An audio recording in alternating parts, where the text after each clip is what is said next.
Welcome to life astrology channel. இன்றைக்கி நம்ம ரிஷபராசியை பற்றி தான் பார்க்க போகிறோம். வீடியோ பார்த்துட்ருக்கிற ரிஷபராசி அன்பர்கள் அனைவரும் ஓம் சரவணபவன்னு டைப் பண்ணுங்கள்.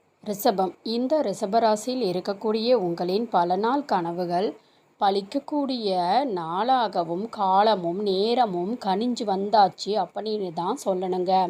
அதாவது 10ல் யாராவது ஒருத்தராவது இருக்கணும். அப்போ இருந்தால் தான் நம்முடைய மிகப்பெரிய அளவில் தொழில் விரக்தி ஆகக்கூடிய காலம்தான் இது. இனி ரிஷபம் எந்த ஒரு அடி எடுத்து வைத்தாலும் அந்த அடியிலிருந்து மேலேறி செல்லுமே தவிர கீழே இறங்கி சறுக்கி விழாது. நம்பிக்கையோடு நீங்கள் எடுக்கக்கூடிய முடிவுகளை திடகார்த்தமாக எடுங்க.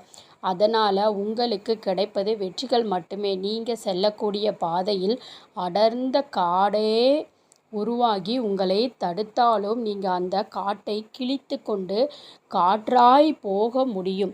மிகப்பெரிய அளவில் ரிஷபம் வாழ்க்கையில் உயரக்கூடிய நேரம் இது. பணம் உங்களுக்கு அதிகமாக கிடைத்து கொண்டே இருக்கும். இந்த நிலையில் நீங்கள் என்ன செய்யணும் அப்படின்னா, கடந்த காலத்தில் நீங்கள் ஏற்படுத்தி கொண்ட கடனை அடைக்க வேண்டும். நீங்களே தான் ஏற்படுத்திக்கிட்டீங்க. அடுத்தவங்களுடைய நலனுக்காக கடனை வாரி நீங்கள் உங்கள் முதுகில் மேலே சுமந்து கொண்டீங்க. அந்த சுமையை இறக்கி வைக்கக்கூடிய காலம்தான் இது. ரிஷபம் தனக்கென்று ஒரு வாழ்க்கையை உருவாக்கக்கூடிய ஒரு பொக்கிஷமான ஆண்டு தான் இந்த விசுவாச ஆண்டு. அப்படி இருக்கும்போது பணம் உங்களை தேடி வரும்போது நீங்கள் எதை உங்களிடமிருந்து நீக்க வேண்டும். அதாவது எந்த ஒரு இடத்தில் சுத்தமும் சுபிஷமும் இருக்குதோ அந்த இடத்தில்தான் மகாலட்சுமி குடியிருப்பாள் அப்படின்னு நமக்கு சாஸ்திரங்களும் புராணங்களும் சொல்லிக்கிட்டு தான் இருக்குது. தயவு செய்து நீங்கள் உங்களின் வீட்டை சுத்தமாக வைத்து கொள்ளுங்கள். ரிஷப ராசியில் இருக்கக்கூடிய உங்களின் மனம் சுத்தமாக இருக்குது அப்படின்னு எனக்கு நல்லா தெரியும். எவ்வளவுதான் மனம் சுத்தமாக இருந்தாலும் நாம் தினமும் நம்முடைய இல்லத்தை சுத்தமாக பார்க்கவில்லை என்றால் நமக்கே அறியாமல் நம்முடைய மனதில் ஒரு தேவையில்லாத குழப்பங்கள் ஏற்பட்டுவிடும். அந்த குழப்பத்தால் நாம் செய்யக்கூடிய வேலைகளை சற்று கால தாமதமாக செய்து கொள்ளலாம் அப்படின்னு நாமே முடிவுகளை எடுக்க நேரிடும். அந்த முடிவுகளால் நம்மை தேடி வரக்கூடிய செல்வம் நம்மை தாண்டி செல்லக்கூடிய சூழ்நிலைகள் ஏற்படும். அதனால் நீங்கள் தினமும் வீட்டை சுத்தம் செஞ்சுக்கிட்டே இருங்க. முக்கியமாக வீட்டில் இருக்கக்கூடிய மூலைகளில் எந்த விதமான குப்பைகளும் அழுக்குகளும் சேராமல் பார்த்து கொள்ளுங்கள். சில பேர் வாரத்திற்கு ஒரு முறை வீட்டை சுத்தம் செய்து கொள்ளலாம் அப்படிங்கிற முடிவோடு கூட இருப்பாங்க. அந்த நிலை ரிஷபராசியில் இருக்கவே கூடாது. அழுக்குகளும் தேவையற்ற ஒட்டடைகளும் நீங்கள் எங்கே பார்த்தாலும் அதை உடனுக்குடனே அப்புறப்படுத்திக்கிட்டே இருங்க. முக்கியமாக உங்களின் இல்லத்தில் இருக்கக்கூடிய பூஜை அறையில் காய்ந்த புஷ்பங்களையும் தேவையற்ற குப்பைகளையும் அகற்றிக்கொண்டே இருங்க. காய்ந்த புஷ்பத்திற்கு எதிர்மறையான எண்ணங்களையும் தேவையற்ற சண்டைகளையும் குடும்பத்தில் ஏற்படுத்தக்கூடிய சக்தி இருக்குது. அதனால் பூஜை அறையை முடிந்தவரை நீங்கள் சுத்தமாக வைத்து கொள்ளுமாறு பார்த்து கொள்ளுங்க. மிகப்பெரிய அளவில் உயர் நிலையில் அடையக்கூடிய ஆண்டு தான் இது. உயர் பதவிகளை நீங்கள் பெறக்கூடிய ஆண்டு தான் இது. நாள் வரைக்குமே உங்களின் உழைப்பிற்கு ஏற்ற ஊதியம் கிடைக்காமல் இருந்தது அல்லவா? இனி ரிஷபத்தை போல மிகப்பெரிய அளவில் பணத்தை சம்பாதிக்கக்கூடிய ராசி 12 ராசிகள்லையே வேறு யாருமே இருக்க முடியாது. அந்த அளவுக்கு பட்ட கஷ்டத்துக்கு பலன் கிடைக்க போகுதுங்க. உடல் நோயால் நீங்கள் ரொம்ப அவதிப்பட்டுக்கிட்டு இருந்தீங்க இல்லையா? சரீரம் குணமாகி ஆரோக்கியமாக இனி உங்களால் வாழ முடியும். அதாவது கோச்சாரம் அப்படின்றது பல வாய்ப்புகளை, பல ஆசைகளை, பல விதமாக எண்ணங்களையும் உங்கள் கண்முன்னே கொண்டு பிம்பமாய் நிறுத்தும். அதற்கு ஏற்றவாறு நீங்கள் நடக்கக்கூடாது. தசாபுக்தி அதற்கான சம்பவத்தையும் நிர்ணயிக்குமா, அதற்கான விளைவுகளை கொடுக்குமா அப்படின்னு ஆராய்ஞ்சிக்கிட்டே எந்த விஷயத்திலையும் நீங்கள் இறங்கலாம். தசாபுத்தி சரியாகத்தான் உள்ளதா அப்படின்னு எப்படி நாம் தெரிந்து கொள்வது? எவ்வளவுதான் நமக்கு தெரிந்தவராகவே இருந்தாலும் உங்களுக்கு தசாபுத்தி நன்றாக இருக்கிறது அப்படின்னு சொன்னாலுமே நம்பிக்கை வரவில்லையே என்ற நிலை உங்களுக்கு இருந்தால் நீங்கள் தியானம் செய்யும்போது கண்ணை மூடி உங்களின் ஆழ் மனதில் நீங்களே கேள்விகளை எழுப்புங்கள். இந்த காரியத்தை நான் செய்யலாமா? இவரை நான் நம்பலாமா? இவருக்கு நான் பணம் கொடுக்கலாமா? என்று கண்ணை மூடி நீங்கள் உங்களிடம் கேட்கும்போது உங்களின் மனம் உங்களுக்கான பதிலை நிச்சயமாக கூறும். அந்த பதிலை வேத மந்திரமாக ஏற்றுக்கொண்டு நீங்கள் வாழ்க்கையில் முன்னேறி சென்றால் இனி எவராலும் உங்களை தோற்கடிக்க முடியாது. எவர் முன்னிலையிலும் ரிஷபம் தலை குனிந்து வாழாது. சிரத்தை தாழ்த்தி வாழ்ந்த காலம் முடிந்தது. அவமானமாக பேசியவர்கள் முன்னிலையில் நெஞ்சை நிமிர்த்தி சிரத்தை உயர்த்தி சிங்கமாய் கர்ஜனையோடு ரிஷபம் வாழ்க்கையை ஆரம்பிக்கக்கூடிய காலம்தான் இது. நீங்கள் கடனை அடைச்சிக்கிட்டே இருங்க.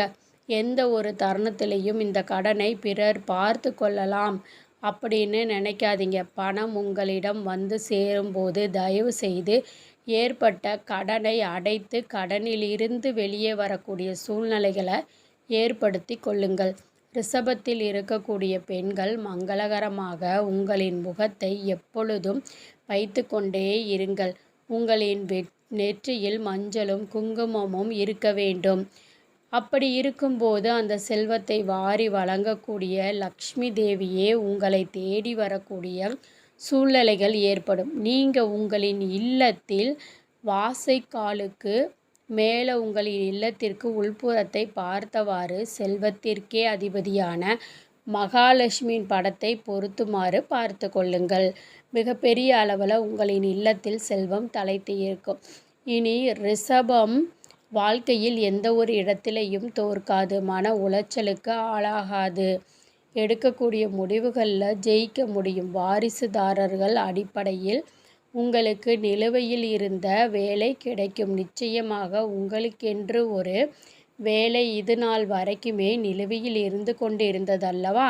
அந்த வேலை உங்களை தேடி வரும். அந்த வேலையால் நீங்கள் உங்களின் குடும்பத்தை சந்தோஷமாக வைத்து கொள்ள முடியும். இனி உங்களை சார்ந்தவர்கள் எந்தவிதமான மனக்கவலையும் இல்லாமல் இருக்க போகிறார்கள். இது எல்லாமே எதற்காக நடக்குது அப்படின்னா, விதி மாறிடுச்சு. நீங்கள் செய்த தர்மம் உங்களை காக்க உங்கள் முன்னாடி வந்து நின்றுடுச்சு. இனி எந்த விதமான கஷ்டமும் அந்த தர்மத்தை தாண்டி உங்களை வந்து தொடாது. அந்த அளவுக்கு உங்களுக்கு ஒரு வேளை உணவு இல்லை என்றாலும் அடுத்தவர்களுடைய பசியை தீர்த்தவர்கள் ரிஷபம். எனக்கு நல்லா தெரியும். கடந்த காலத்தில் நீங்கள் யாரையுமே கஷ்டத்தில் விட்டதில்லை. ஆனால் அனைவரின் கஷ்டத்தையுமே நீங்கள் முதுகில் சுமந்தீர்கள்.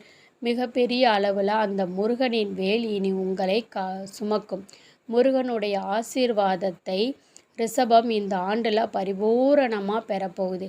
நீங்கள் இனி எந்த விதமான முடிவுகளை வேணாலும் எடுக்கலாம். 8 திசையும் ரிஷபத்திற்கான திசைதான். எந்த தொழிலை செய்தாலும் அந்த தொழிலில் மாபெரும் வெற்றியை ரிஷபம் அடைய முடியும். தடைப்பட்ட காரியங்கள் இனி உங்கள் மூலமாக சுபிஷமாக நடக்கும்.